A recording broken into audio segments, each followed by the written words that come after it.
Dahshatli zarba Bernardo. Ikkinchi daqiqa Man City. Kamavinga zarba tayyorlayapti, rikoshet va hisob tenglashdi. Aytdimmi, bu qarama-qarshilikda hali hech narsa hal bo'lmadi deb. Mana Real, mana jahli chiqqan Real hujumi. Mana shunday qarshiliklarda qancha vaziyatlardan foydalangan Madrid. Bu esa zarba 2-1 Rodrigo. Mana bu yaxshi hujum. Mana bu Fodenning fantastik zarbasi. Va u haqiqatdan ham dahshat formada ekanligini ko'rsatdi. City hisobni tenglashtirdi.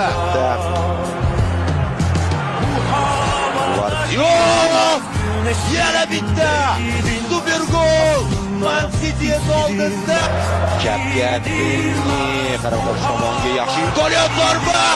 Biz fantastik o'yinni ko'ryapmiz do'stlar. Uchun Fede Valverde tarixga muhrlanadi degan umid bildirgan edi. Ushbu uchrashuv armonsini yozayotganimda